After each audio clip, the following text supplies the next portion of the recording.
Paano kung ang tanging paraan para maging pinakamalakas na kabalyero sa mundo ay ang mamatay? Hindi minsan, hindi makalawa, hindi rin makasandaang ulit.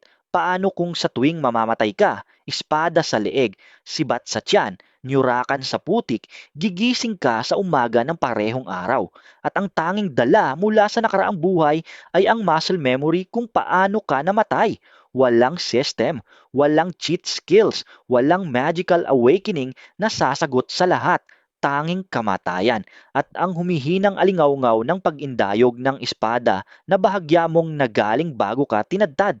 Ito ang kwento ni Encrid, 30 taong gulang na sundalo na walang talento, namumuno sa isang squad ng mga baliw at isinumpa ng pinakamalupit na regalo ang kakayahang mamatay magpakailanman. Ito ang Eternally Regressing Knight at tinatawag ito ng manhwa community na peak fiction sa isang simpleng dahilan. Pinaghirapan ng protagonist na ito ang bawat pataak ng kanyang kapangyarihan.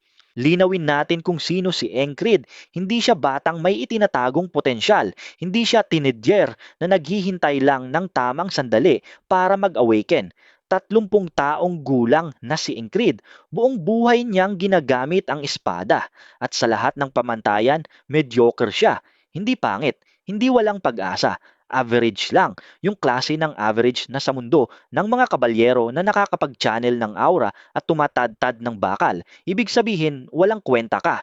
Opisyal na titulo niya, 424 Squad Leader Corporal, ikaapat na kumpanya, ikaapat na platoon, ikaapat na squad ng Cyprus Division sa Kingdom of Naulilia. At kung tunog impressive, ipaliwanag ko kung ano talaga ang 444 Squad. Ito ang Misfit Squad, ang Troublemaker Unit, ang grupo ng mga lubos na baliw na ayaw ng iba pang harapin.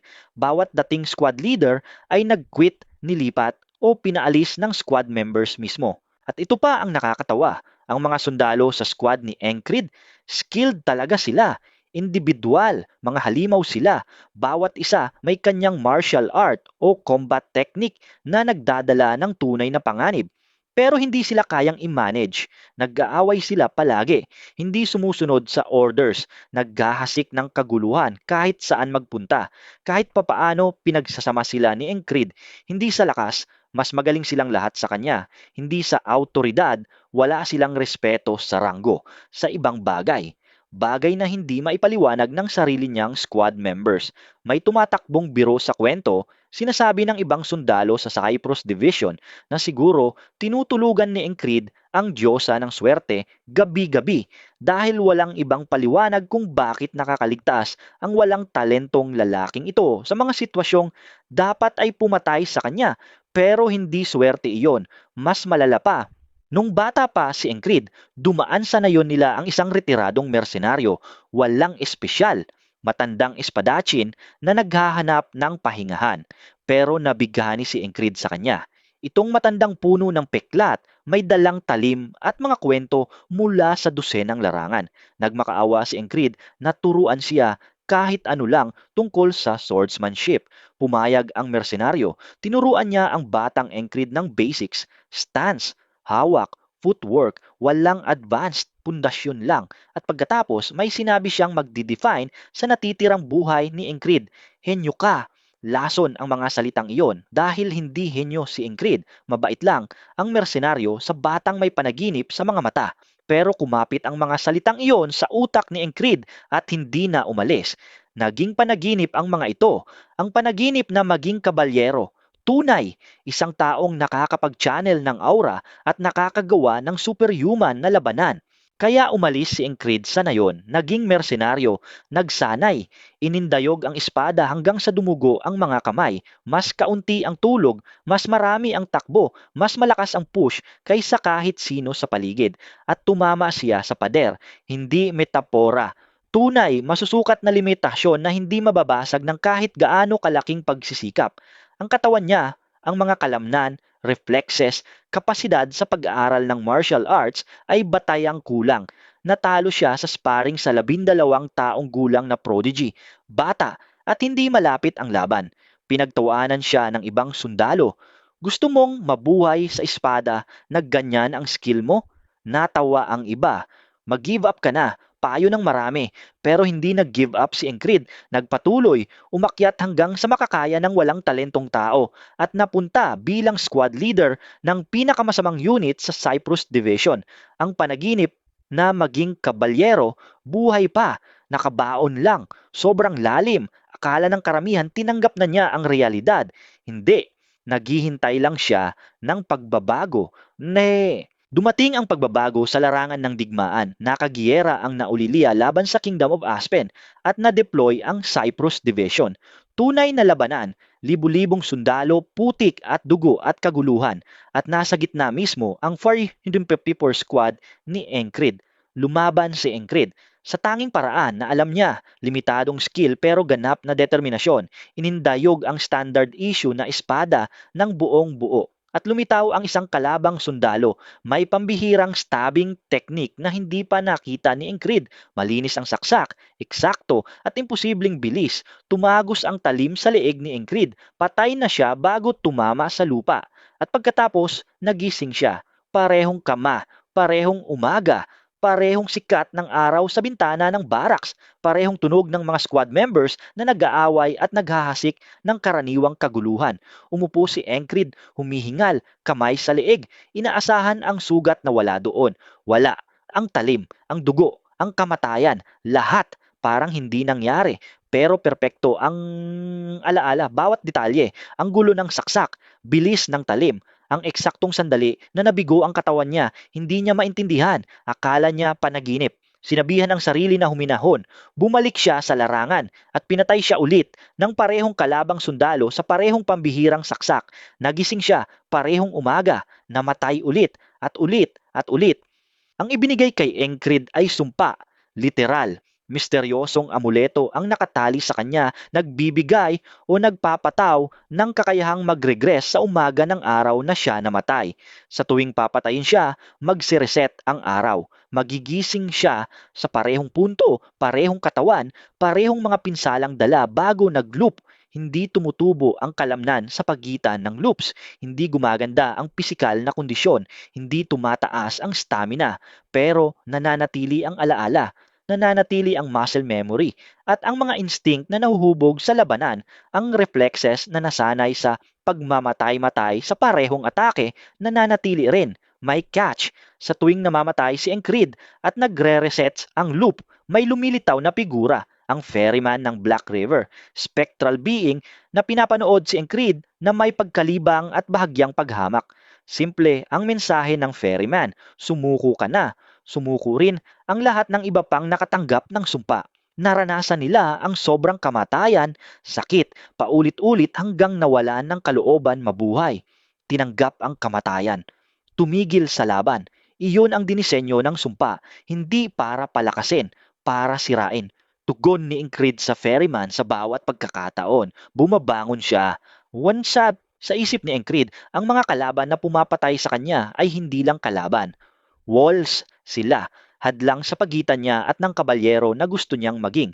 Ang unang wall ay ang kalabang sundalo na may pambihirang stabbing technique ang pumatay sa kanya sa unang larangan. Dosenang ulit na matay si Ingrid sa lalaking ito. Bawat loop, pinag-aaralan ang saksak, ang gulo, timing, footwork bago ang atake. Hindi niya matututunan sa manual, walang access sa training resources, tanging paraan, mamatay dito ng paulit-ulit hanggang sa instinctively maintindihan ng katawan ang eksaktong mekanika ng atake. Pero ito ang nagpapaiba sa eternally regressing knight.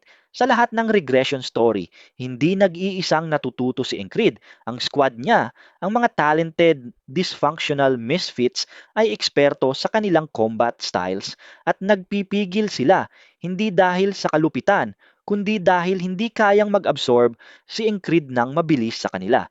Hindi kayang sumipsip ng walang talentong katawan ang kanilang techniques kahit ilang beses ipakita.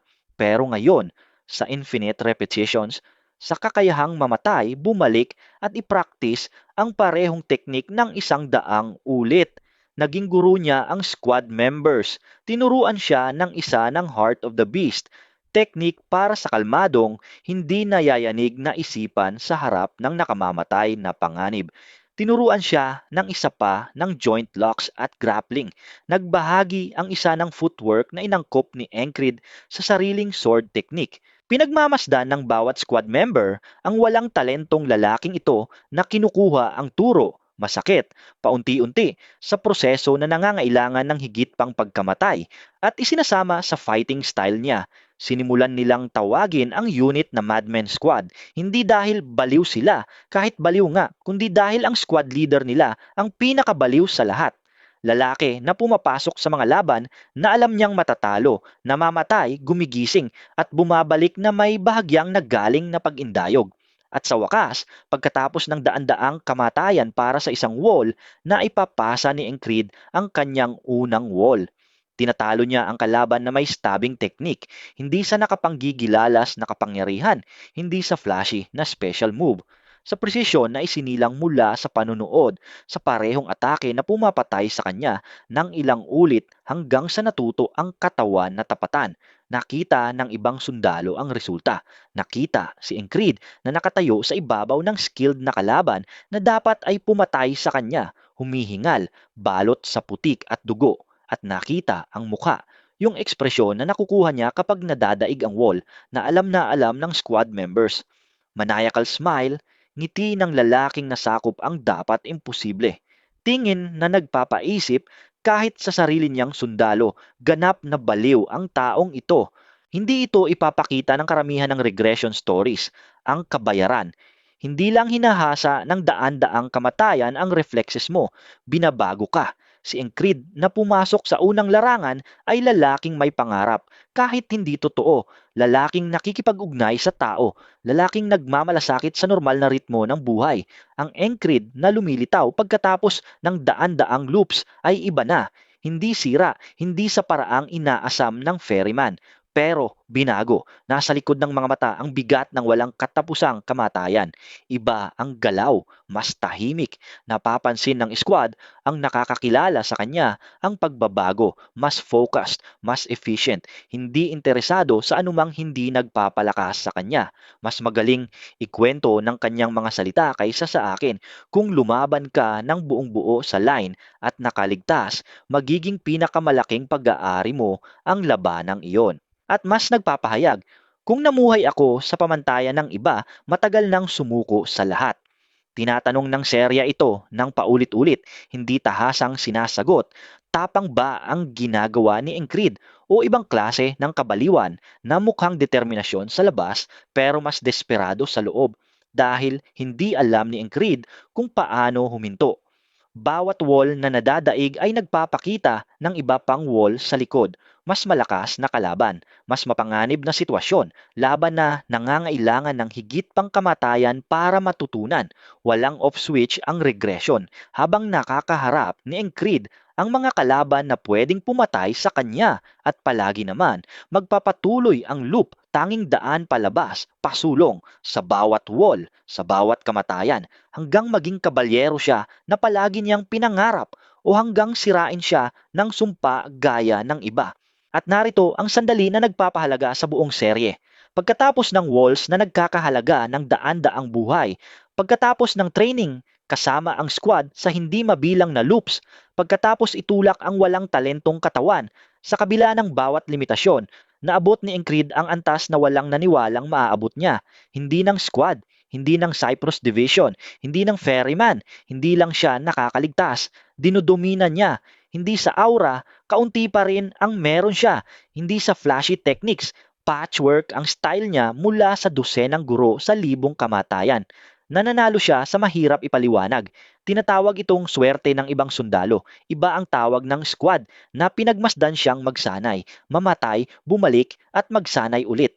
Tinatawag nilang kabaliwan at papuri iyon dahil ang manood kay Encrid na lumaban ay manood ng lalaki na nakita na ang bawat paraang maaaring magkamali ang labanan, namatay sa bawat anggulo ng atake, nabigo sa bawat teknik, at pumapasok sa labanan, dala ang nakaipong kaalaman ng lahat ng kabiguang iyon na nakakulong sa reflexes na napakatalas, mukhang supernatural.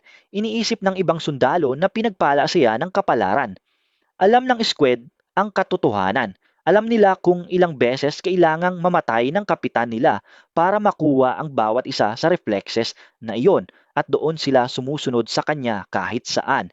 Kaya tinatawag ng buong manhwa community ang eternally regressing knight na peak fiction. Kinukuha nito ang regression trope at inaalis ang bawat ginhawa. Walang system window, walang cheat code, walang mabait na mentor na nagbibigay ng ganap na kapangyarihan. Walang biglang awakening na nilalaktawan ang trabaho. Walang talentong 30 taong gulang na sundalo lang. Sumpa na nagpapamatay ng walang hanggan. Squad ng mga baliw na naniniwala sa kanya at sapat na kabaliwan para magpatuloy kapag tumigil na ang lahat ng makatuwirang tao. Hindi tanong kung lalakas pa ba si Ingrid. Nakita mo ng oo. Tunay na tanong, ilan pang walls ang nasa pagitan niya at ng pagiging kabalyero na hinabol buong buhay? At ano gagawin ng ferryman ng Black River kapag napagtanto na ang sumpang ito na dinisenyong sirain ang tao ay nakalikha ng hindi sana nito dapat malikha? Halimaw, yung klaseng kinakampihan mo. Kung gusto mong makita si Ingrid na harapin ang pinakamapanganib niyang wall, ang labanan na tinatawag ng Reddit na isa sa pinakadakilang duels sa kasaysayan ng manhwa. Mag-subscribe ngayon. Darating na ang part 2. Ilang beses ka kusang mamamatay para maging pinakamalakas. Sabihin sa comments. Salamat sa panonood. Magkita-kita ulit sa susunod na episode.